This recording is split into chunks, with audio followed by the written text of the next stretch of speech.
But before I start, I just wanted to say these are my rules, and I think that they can apply to anyone, but that is for you to decide, because not everyone is the same. There's some people that just like to kick back and coast through life, and others want to be very intense and want to be number one and want to be successful, and that's like me. I always wanted to be very intense.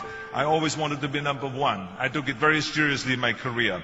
So this was the same when I started with bodybuilding. I didn't want to just be a bodybuilding champion. I wanted to be the best bodybuilder of all times. The same was in the movies. I didn't want to just be a movie star. I wanted to be a great movie star that's the highest paid movie star and have above the title billing.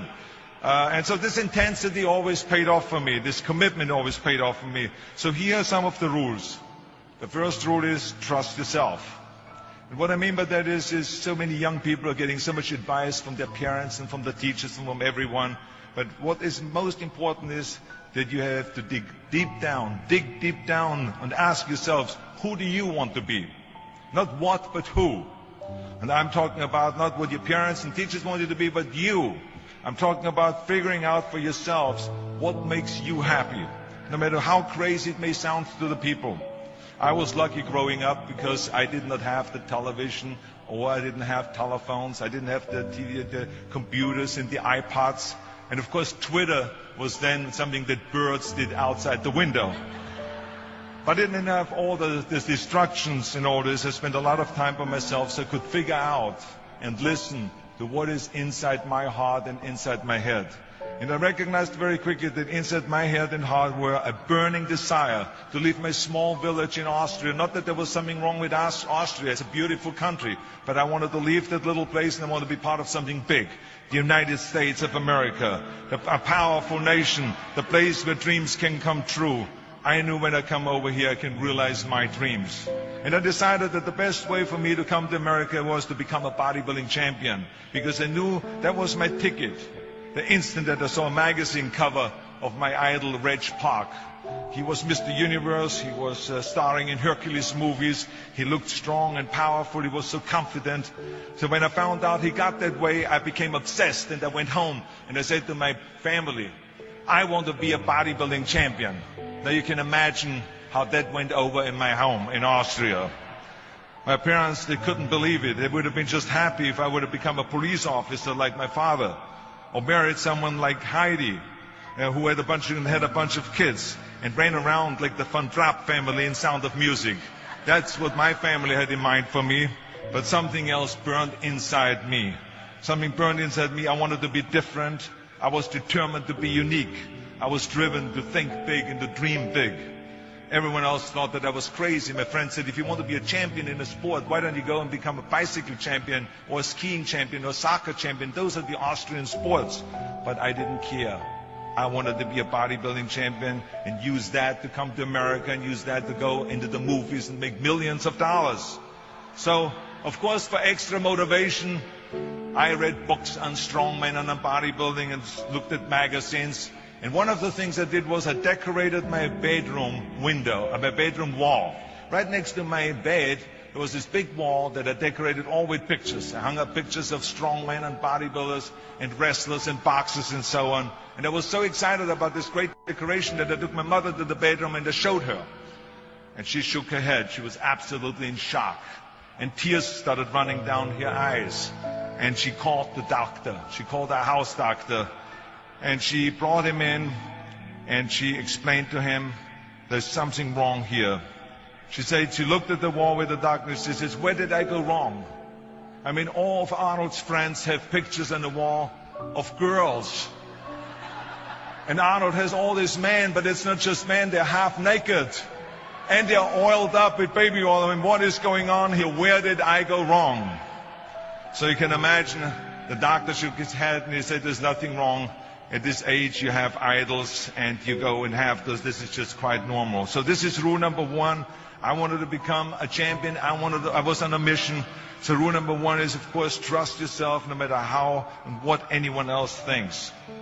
And of course, rule number two is break the rules. We have so many rules in life about everything. I say break the rules, not the law, but break the rules. My wife has a t-shirt. My wife has a t-shirt that says, well-behaved women rarely make history. Well, you know, I don't want to burst her bubble, but the same is true with man. It is impossible to be a maverick or a true original if you're too well behaved and don't want to break the rules. You have to think outside the box. That's what I believe. After all, what is the point of being on this earth if all you want to do is be liked by everyone and avoid trouble? The only way that I ever got any place was by breaking some of the rules. After all, I remember that after I was finished with my bodybuilding career, I wanted to get into acting and I wanted to be a star in films. You can imagine what the agents said when I went to meet all those agents. Everyone had the same line that it can't be done. The rules are different here. It says, look at your body. You have this huge, monstrous body, overly developed, that doesn't fit into the movies. You don't understand. This was 20 years ago, the Hercules movies. Now there's the little guys that are in, Dustin Hoffman, Woody Allen, Jack Nicholson, before he gained weight, of course, that is. But anyway, those are the guys that were in. And the agent also complained about my accent. He says, no one ever became a star with an accent like that, especially not with a German accent. And yes, I can imagine with your name, Arnold Schwarzenegger, or whatever the name is, on a billboard. Yeah, that's going to draw a lot of tickets and sell a lot of tickets. Yeah, right. So this is the kind of negative attitude they had, but I didn't listen to those rules. Even though they were very nice and they said, look, we can get you some bit parts. We can get you to be, playing a wrestler or a bouncer. Oh, maybe with your German accent, we can get you to be a Nazi officer in Hogan's Heroes or something like that. But, I didn't listen to all this. These were their rules, not my rules. I was convinced I could do it, that if I worked as hard as I did in bodybuilding, 5 hours a day, and I started getting to work, I started taking acting classes, took English classes, took speech classes, dialogue classes, accent removal classes I even took. I remember running around, a fine wine grows on a vine. You see, because Germans had difficulties with the F and the W and the V. So a fine wine grows on a vine. I know what some of you now say is, I hope that Arnold got his money back. But let me tell you something. I had a good time doing those things and it really helped me. And finally I broke through. And I started getting the first parts in TV, Streets of San Francisco. Lucille Ball hired me. I made Pumping Iron, Stay Hungry. And then I got the big break in Conan the Barbarian. And there the director said, if we wouldn't have Schwarzenegger, we would have to build one. Now think about that. And then when I did Terminator, I'll be back. Became one of the most famous lines in movie history, all because of my crazy accent. Now think about it. The things that the agent said will be totally a detriment and will be impossible for me to get a job. All of a sudden became an asset for me. All of those things, my accent, my body and everything. So it just shows you never listen that you can't do something. And you have to work your way up. Of course, run for something else first. I mean, it was the same when I ran for governor. The same lines that you have to work your way up, it can't be done. And then, of course, I ran for governor, and the rest, of course, is history. They said you have to start with a small job as mayor, and then as assemblyman, and then as lieutenant governor, and then as governor. And they said, that's the way it works in a political career. I said, I'm not interested in a political career. I want to be a public servant. I want to fix California's problems and bring people together and bring the parties together. So, like I said, I decided to run. I didn't pay attention to the rules, and I made it, and the rest is history. Which, of course, brings me to rule number 3. Don't be afraid to fail. Anything I've ever attempted, I was always willing to fail. In the movie business, I remember that you pick scripts. Many times you think this is a winning script, but then, of course, you find out later on when you do the movie that it didn't work, and the movie goes in the toilet. Now, we have seen my movies. I mean, Red Sonja, Hercules in New York, Last Action Heroes. Those movies went in the toilet. But that's okay, because then at the same time I made movies like Terminator and Conan and True Lies and Predator and Twins that went through the roof. So you can't always win, but don't be afraid of making decisions. You can't be paralyzed by fear or failure, or you will never push yourself. You keep pushing because you believe in yourself and in your vision. And you know that it's the right thing to do, and success will come. So don't be afraid to fail. Which brings me to rule number 4, which is don't listen to the naysayers. I mean, how many times have you heard that you can't do this and you can't do that and it has never been done before? Just imagine if Bill Gates had quit when people said it can't be done. I hear this all the time.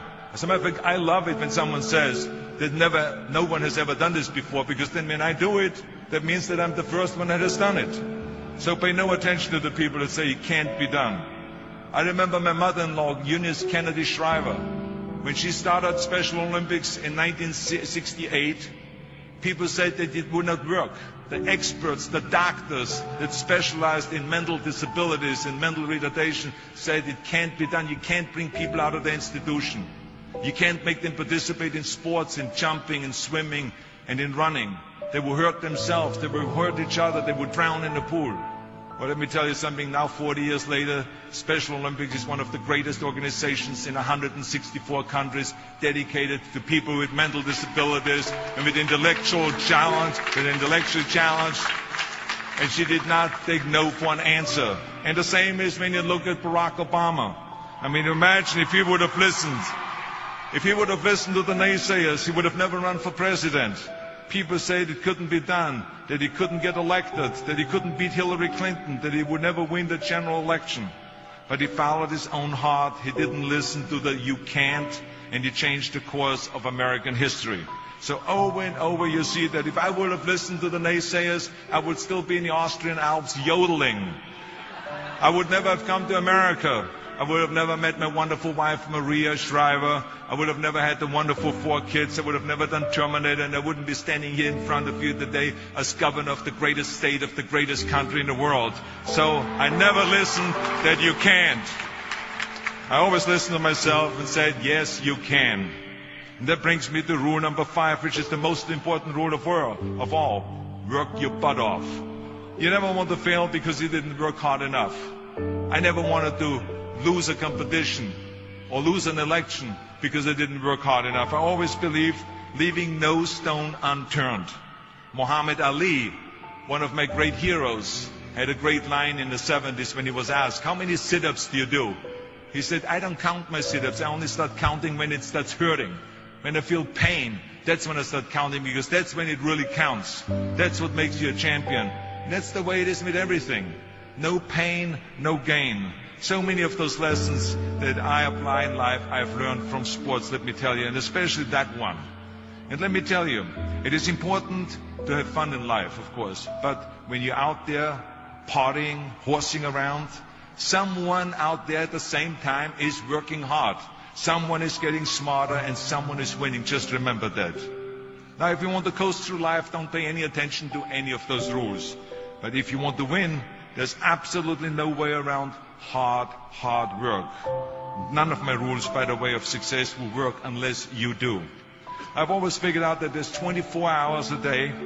You sleep 6 hours, and you have 18 hours left. Now, I know there's some of you out there now and says, well, wait a minute, I sleep 8 hours or 9 hours. Well, then just sleep faster, I would recommend. Because you only need to sleep 6 hours, then you have 18 hours left, and there's a lot of things you can accomplish. As a matter of fact, Ted Turner used to say always, early to bed, early to rise, work like hell, and advertise. And of course, all you know, you know already those things, because otherwise you wouldn't be sitting here today. Just remember, you can't climb the ladder of success with your hands in a pocket. And that takes me to rule number 6, which is a very important rule. It's about giving back. Whatever path that you take in your lives, you must always find time to give something back. Something back to your community, give something back to your state or to your country.